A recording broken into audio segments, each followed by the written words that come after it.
Los libros la definen como una valiente e inteligente guerrera que llegó a ser una de las figuras clave en la resistencia de África frente al colonialismo en el siglo XVII, pero también hay quien la describe como una mujer cruel y capaz de con tal de hacerse con el poder, o incluso de asesinar a los hombres de su tras obtener de ellos las hazañas y leyendas que rodean la vida de la reina Enejinga, también conocida como Yinga o Enezinga, de Angola son tan fascinantes como desconocidas. Para muchos, especialmente fuera del continente africano, arcaica o asombrosamente moderna para su época, un modelo a seguir para generaciones de mujeres o todo lo contrario, su apasionante vida genera en algunos puntos, opiniones enfrentadas, pero hay algo en lo que los historiadores coinciden, en destacarla como por su ferviente lucha durante 4 décadas contra la ocupación europea y la esclavitud de su pueblo. Reina Angola, Enejinga Mbandi fue líder del pueblo Mbundu y reina de Ndongo y Matamba, en el sudoeste de África. Su título real en Kimbundu, la lengua local, era Angola, y este término fue precisamente el que tal y como la conocemos hoy, Angola. Esta nueva denominación llegó en 1575, cuando los soldados de Portugal invadieron Ndongo en busca de oro o plata. Al no encontrar las minas que buscaban, decidieron cambiar de estrategia y su nueva colonia, Enejinga, que nació 8 años después de esta invasión, vivió desde su infancia la resistencia frente a los portugueses junto a su padre, el rey Mbandi Ngola Quiluani, con quien llegó a luchar contra los conquistadores.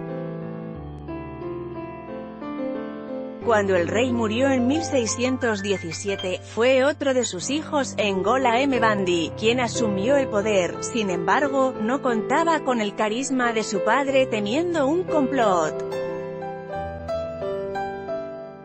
en su contra por parte de su pueblo a favor de Enejinga. Ngola Mbandi ordenó la ejecución del único hijo de su hermana, pero cuando se vio incapaz de hacer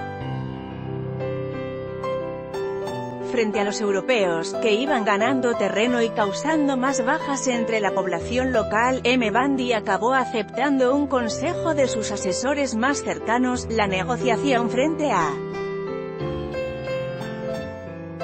Portugal. El rey cedió y delegó el poder en su hermana, gracias a la educación recibida por parte de misioneros, para que negociara con Portugal con el objetivo de firmar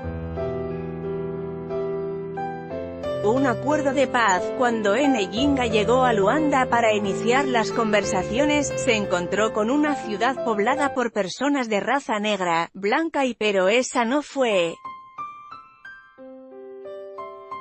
la imagen que más le sorprendió. Esclavos en largas filas eran vendidos e introducidos en grandes barcos. En muy pocos años, Luanda se había convertido cuando acudió al palacio del gobernador portugués João Correia de Sousa para iniciar las conversaciones de paz. Enejinga protagonizó una escena cargada de simbolismo que fue después ampliamente destacada por los registros históricos. Al llegar, observó contrariada cómo el portugués estaba sentado en una cómoda butaca y a ella no le habían preparado más que sin mediar palabra y con solo una mirada de Enejinga. Una de sus sirvientas se arrodilló y reclinó frente al gobernador. Enejinga se sentó sobre la espalda de ella, quedando a la misma altura que el gobernador. Era su manera clara y directa de expresarle que no había acudido a negociar de manera sumisa o en un nivel inferior. Tras arduas negociaciones, ambas partes acordaron la retirada de las tropas portuguesas de Ndongo y el reconocimiento de su soberanía. A cambio, se abriría el territorio a los portugueses para crear rutas comerciales, en un intento por mejorar las relaciones con Portugal. Nhinga y fue bautizada como Ana de Sousa. Tenía entonces 40 años, pero las relaciones cordiales no duraron demasiado y los enfrentamientos se reanudaron poco después. Mujer, guerrera y reina en 1624, su hermano se retiró a una pequeña isla donde murió en extrañas circunstancias, si se suicidio o si como venganza por el asesinato de su hijo. Es otra de las incógnitas que rodea su historia. Lo único cierto es que, pese a la oposición de los portugueses y de parte de su propio pueblo, Nhinga consiguió algo impensable en aquella época: convertirse en la nueva reina de Ndongo. Nhinga Mbande sirve para contrarrestar el discurso de sumisión de la mujer en África a lo largo de los tiempos, le dice a BBC Mundo el director de la Biblioteca Nacional de Angola, João Pedro Lourenço. Como ella, hay otras personalidades que nos ayudan a mostrar que siendo competente y estando encuadrado en la estructura del poder, añade, algunas fuentes atribuyen a Nhinga una actitud despiadada para conseguir ser reina, por ejemplo, recurriendo a la ayuda de grupos de guerreros Imbangala, que vivían en la frontera del reino, para atemorizar a sus rivales y afianzar su posición. Desde un liderazgo reafirmado con los años, Nhinga conquistó el vecino reino de Mutamba y defendió activamente sus territorios. La reina Nhinga no fue solo una gran guerrera en los campos de batalla, sino también, le dice a BBC Mundo José Eduardo Agualusa, escritor de ascendencia portuguesa y brasileña y autor de la novela Nhinga, nacido en Angola cuando aún estaba bajo dominio portugués. Agualusa destaca que Nhinga luchó contra los portugueses, aliándose con los holandeses cuando lo creyó conveniente y buscando el apoyo de los portugueses para luchar contra otros reinos de la región siempre que eso servía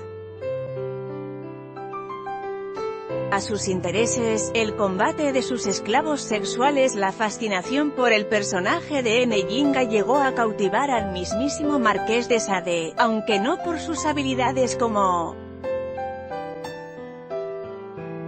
guerrera sino por considerarla un modelo de lujuria salvaje. Sade se refirió a Nhinga en La filosofía del tocador, basándose en los relatos del misionero italiano Giovanni Caracci, que aseguraba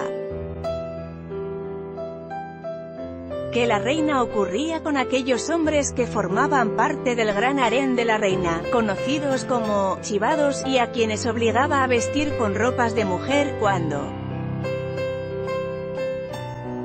la reina deseaba tener relaciones carnales, sus hombres debían combatir a muerte, pero el superviviente no correría mucha mejor suerte que aquellos que perdían, tras pasar la noche con ella.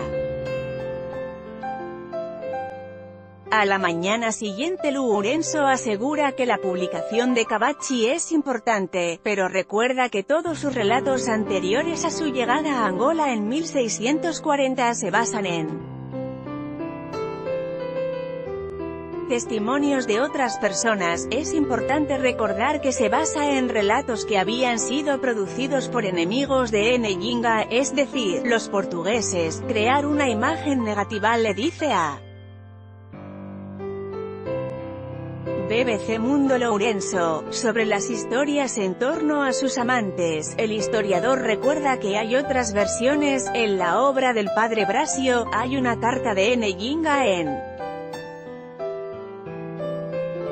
la que afirma que tales amantes eran simbólicos y que por eso hay que seguir investigando y discutiendo, afirma el investigador. Personalidad única. Su reinado fue largo, durante 40 años. Dirigió una firme oposición contra los intentos de conquista portugueses a través de operaciones militares que lideraba personalmente, tras asumir que nada podían hacer contra la fuerza de una reina. Ya anciana, el reino de Portugal acabó renunciando a su deseo de conquistar Ndongo en un tratado ratificado en Lisboa en 1657, pero en el que Nhingha cedió igualmente buena parte de su poder. La reina murió el 17 de diciembre de 1663, tenía 82 años y había pasado ante los diseños coloniales que los europeos querían imponer sobre la región. Portugal perdía a su principal opositora y comenzó a acelerar la ocupación de la zona, considerada una personalidad única en la historia de África. Nhingha da nombre a calles y escuelas en el país, y está presente en la moneda de 20 kwanzas, ha inspirado películas, libros y formó parte de una serie de publicaciones de ilustraciones de la UNESCO sobre mujeres africanas históricas. Según Lourenco, Nhingha Mbande es un ejemplo de lucha por mantener la soberanía del pueblo de Ndongo y de los que hoy componen la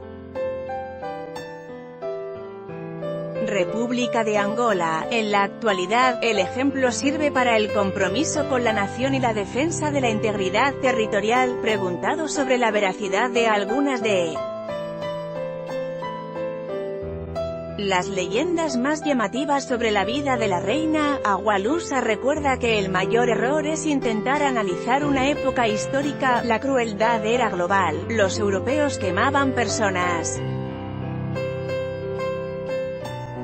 vivas, esclavizaban no solo africanos, sino también otros europeos. Los africanos eran igualmente crueles, reflexiona el escritor. A la luz de nuestro tiempo, la reina Nhingha fue una déspota, pero concluye: